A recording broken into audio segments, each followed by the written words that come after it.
Hello दोस्तों, आप सभी का स्वागत है आपके अपने यूट्यूब चैनल सोम अकेडमी पर।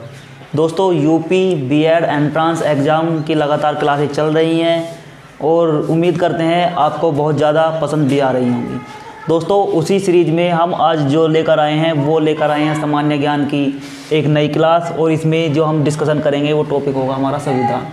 तो दोस्तों, संविधान आज से स्टार्ट करेंगे और इसके महत्वपूर्ण टॉपिक जो बीएड एंट्रेंस एग्ज़ाम के अंदर आपके लिए बहुत ज़्यादा इंपॉर्टेंट हो सकते हैं, उन पर जो हम डिस्कशन करेंगे। तो दोस्तों, सबसे पहले मैं आपको बता दूं कि बीएड एंट्रेंस में संविधान कितने नंबर तक का पूछा जा सकता है। तो दोस्तों, जीके का जो पोर्शन होता है उसके अंदर आपसे 10 से 15 नंबर तक 15 क्वेश्चन तक जो हैं संविधान के पूछे जा सकते हैं, और वे क्वेश्चन यानी एक क्वेश्चन 2 नंबर का होता है, तो कुल मिलाकर 20 नंबर से 30 नंबर तक का फ़ायदा आपको, यदि आपका संविधान अच्छा है तो हो सकता है। और यदि आप आर्ट वर्ग से संबंधित हैं तो आर्ट वर्ग में सब्जेक्टेड भी पूछा जाता है, इसी यानी कि सब्जेक्ट में भी पूछा जाता है 10 से 15 नंबर तक का संविधान, और उसमें भी आपको लाभ हो सकता है लगभग 20 से 30 नंबर तक का ही।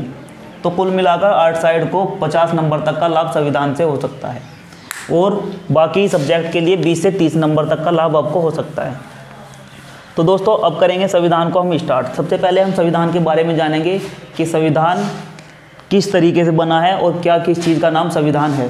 तो मैं आपको बता दूं कि भारतीय संविधान जो है 3 चीज़ों से मिलकर बना है। उसमें आपकी सबसे पहले अनुसूची, अनुच्छेद और सर्वप्रथम जो है वो है आपका भाग। तो इसमें आपको 2 कंडीशन देखने के लिए मिलेंगी। नंबर 1 कंडीशन जो होगी वो आपकी वर्तमान होगी। वर्तमान 2 तरह से आपसे क्वेश्चन किए जाते हैं इसमें, एक वर्तमान, दूसरा होगा आपका मूल। यानी कि मूल का मतलब होता है जब बना था उस समय क्या था। तो दोस्तों, भाग की यदि हम बात करते हैं तो वर्तमान में भाग हो चुके हैं 25। अनुसूची की बात करते हैं तो अनुसूची फ़िलहाल में है 12, और अनुच्छेद की बात करते हैं तो फ़िलहाल में 450 से अधिक अनुच्छेद हो चुके हैं, से अधिक। दोस्तों, यदि मूल संविधान के हम भाग की बात करें तो मूल संविधान में भाग आपके 8 थे, भाग तो आपके थे 22। अनुसूची आपकी 8 थी, और अनुच्छेदों की बात करें तो 395 अनुच्छेद थे मूल संविधान में। दोस्तों, यहाँ पर देखने वाली एक बात एक होगी कि आपको कभी भी भाग 23, 24, 25 देखने को नहीं मिलेगा, क्योंकि भाग जो बड़े हैं वो इन्हीं ही में बड़े हैं। और वो किस प्रकार बड़े हैं, जैसे भाग 4 का कै, तो ये एक भाग बढ़ गया, इस तरीके से भाग यहाँ पर बड़े हैं। तो आपको 24 या 25 इस तरीके से भाग देखने को नहीं मिलेंगे। उसी प्रकार से अनुच्छेद भी आपको कह सकते हैं कि 400 अनुच्छेद या 401 अनुच्छेद या 400 कुछ अनुच्छेद इस तरीके से देखने को नहीं मिलेंगे। ये इसके अंतर्गत ही कै, ख, ग इस तरीके से बढ़ाए गए हैं। तो दोस्तों, ये तो था एक संक्षिप्त संविधान की परिभाषा, या संविधान में क्या अनुच्छेद हैं क्या नहीं है उसके बारे में। अब हम बात करते हैं कि शासन व्यवस्था भारत की किस तरीके से चल रही है उसके बारे में। तो दोस्तों, सबसे पहले मैं एक शब्द को बताना चाहूँगा यहाँ पर, और इस शब्द के अगल बगल ही आपका जो संविधान है घूमता है, और यदि ये शब्द आपने जान लिया तो आपका संविधान जो है बिल्कुल पक्का हो जाएगा यहीं से ही। तो सबसे पहले हम बताएंगे लोकतंत्र। दुनिया में सत्ता को चलाने के लिए कई प्रकार के, कह सकते हैं कई प्रकार के तंत्र हैं, तो वो उसमें ही एक होता है लोकतंत्र। जैसे कि कह सकते हैं लोकतंत्र है, राजशाही है, तानाशाही है, इस प्रकार से कई प्रकार के शासन व्यवस्थाएं होती हैं। उस तरीके से एक है लोकतंत्र। और लोकतंत्र की परिभाषा मैं आपको देना चाहूँगा अब्राहम लिंकन के शब्दों के रूप में। उन्होंने कहा था कि लोकतंत्र जनता के लिए जनता द्वारा शासन है। यानी कि जहाँ राष्ट्रीय अध्यक्ष को जनता चुनती है वो होता है आपका लोकतंत्र। लोकतंत्र 2 प्रकार का होता है। लोकतंत्र 2 प्रकार का होता है। नंबर 1 प्रत्यक्ष, और दूसरा होता है अप्रत्यक्ष।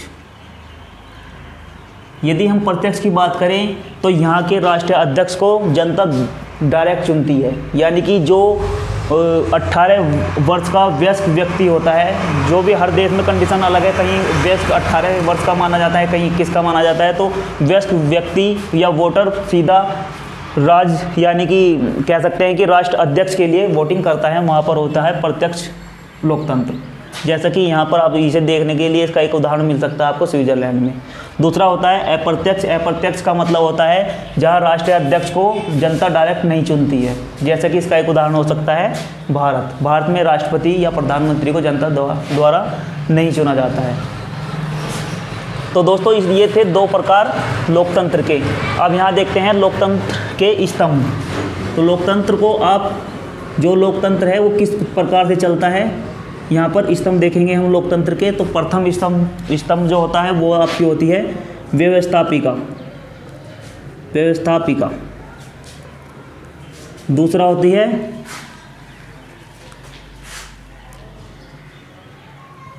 कार्यपालिका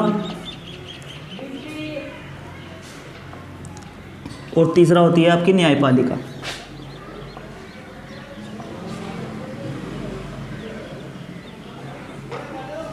तो दोस्तों पहले स्टार्ट करेंगे नंबर 1 व्यवस्थापिका से, यानी कि व्यवस्था को बनाने वाली।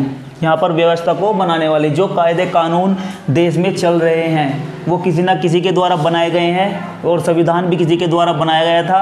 तो इसी प्रकार जो संविधान में संशोधन हो रहे हैं या कानून व्यवस्था नई बनाई जा रही है या कोई व्यवस्था बनाई जाती है तो वह व्यवस्थापिका द्वारा बनाई जाती है। और ये व्यवस्थापिका आपकी क्या है, फिलहाल में कह सकते हैं संसद क्या है आपकी व्यवस्थापिका। संसद को भी हम यहाँ पर 2 भागों में बांट सकते हैं। संसद को भी हम यहाँ पर 2 भागों में बांट सकते हैं। तो वो क्या है, 2 सदन। संसद को वैसे भाग 3 में बांटा जाता है, लेकिन सदन कहें तो केवल 2 में बांटा जाएगा। नंबर 1 लोकसभा और दूसरा राज्यसभा। और यदि भागों की बात की जाए तो 3 भागों में संसद को बांटा जाता है। तीसरा होता है राष्ट्रपति। तो दोस्तों दूसरा नंबर यहाँ पर हम आ जाते हैं कार्यपालिका पर। कार्यपालिका में कौन होता है, कार्यपालिका में आपका राष्ट्रपति होता है। राष्ट्रपति जो नामचारी के लिए सत्ता करता है, यानी सत्ता धारण करता है नामचारी के लिए। कह सकते हैं कि पावर नहीं होती है, लेकिन समस्त कह सकते हैं व्यवस्थापिका, कार्यपालिका और न्यायपालिका तीनों के उसके ही अंडर में कार्य करती हैं। भारत का प्रथम नागरिक भी माना जाता है। दूसरा होता है प्रधानमंत्री। तीसरा होता है मंत्री, कह सकते हैं कैबिनेट मंत्री या मंत्री परिषद। इसी तरीके से कार्य को करने वाला जो क्या कहलाता है, कार्यपालिका के अंतर्गत आता है और कार्यपालिका। फिर अगला नेक्स्ट होता है न्यायपालिका। यहाँ पर आपका सर्वोच्च है उच्चतम न्यायालय जिसे कहते हैं सुप्रीम कोर्ट न्यायालय। ठीक है, यहाँ पर आपका सुप्रीम कोर्ट होता है। दूसरा आपका होता है उच्च न्यायालय, यानी कि हाई कोर्ट। और फिर होता है जिला एवं सत्र न्यायालय।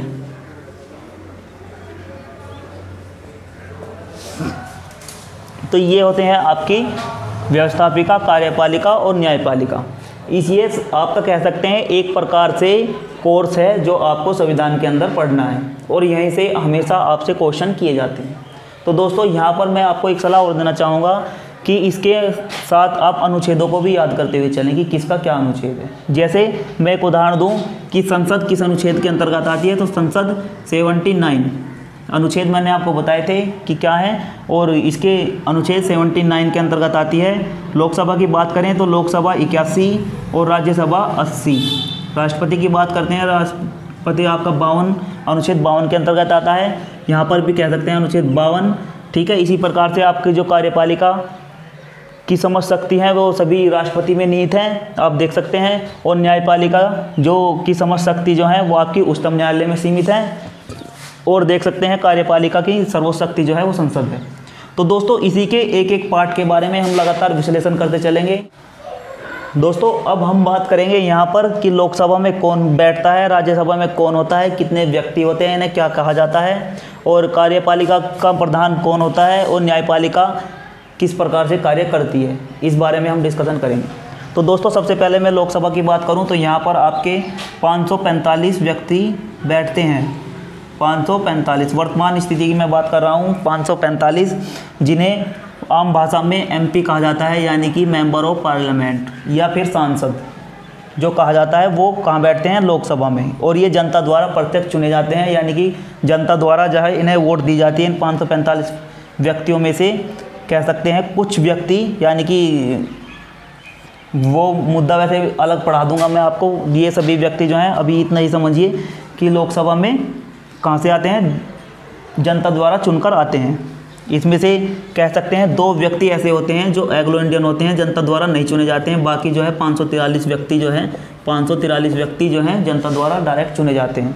और ये किस प्रकार से होते हैं, यहाँ मैं चलो ये भी आपको बता देता हूँ। तो देखिए 530 व्यक्ति जो होते हैं ये राज्य द्वारा चुने जाते हैं, राज्यों द्वारा चुने जाते हैं। 13 व्यक्ति जो होते हैं ये केंद्र के द्वारा चुने जाते हैं, यानी केंद्र शासित प्रदेशों द्वारा चुने जाते हैं। तो कुल मिलाकर हो जाते हैं 543 और 2 एंग्लो इंडियन। इस तरीके से सीटों का जो है आवंटन कहाँ पर होता है, लोकसभा में। अब बात करते हैं राज्यसभा की। तो राज्यसभा में आपके 200 फिलहाल में 45 व्यक्ति यहाँ पर बैठते हैं और ये जनता द्वारा नहीं चुने जाते हैं, यानी कि कह सकते हैं कि हम और आप इसमें वोट नहीं करते हैं। इसमें वोट जो करते हैं वो जब राज्यसभा आपको पढ़ाई जाएगी तो उसमें बता दिया जाएगा। अभी देखिए यहाँ पर राज्यों से कितने व्यक्ति, राज्यों से यहाँ पर 233 व्यक्ति यहाँ पर राज्यों से चुने जाते हैं, राज्यों या केंद्र शासित प्रदेश। और जो है 12 यहाँ पर मनोनीत किए जाते हैं। 12 किसके द्वारा मनोनीत किए जाते हैं, ये राष्ट्रपति द्वारा मनोनीत सदस्य होते हैं। जैसा कि आपने 1-2 बार पढ़ा होगा तो पढ़ लिया भी होगा।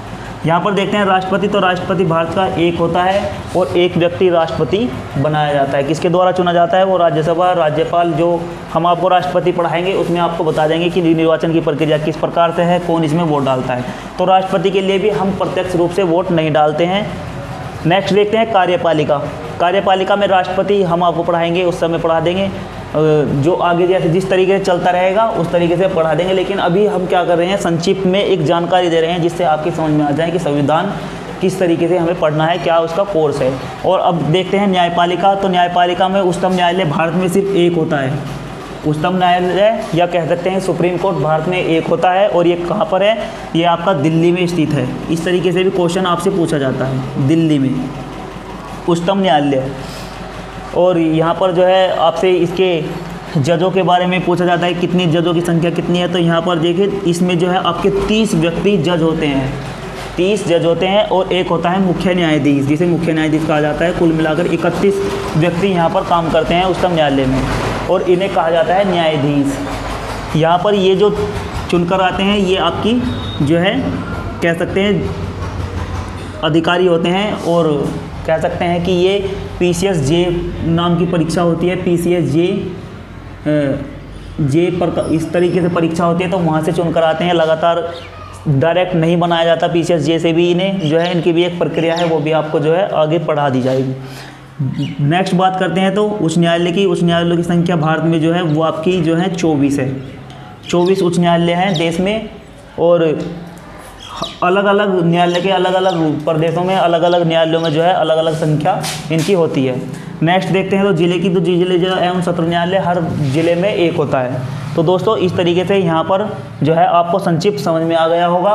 और यदि आपको समझ में आ गया है तो प्लीज़ वीडियो को लाइक और चैनल को सब्सक्राइब जरूर कीजिए। और नेक्स्ट वीडियो में मिलते हैं हम एक नेक्स्ट टॉपिक के साथ। तब तक के लिए धन्यवाद। जय हिंद, जय भारत।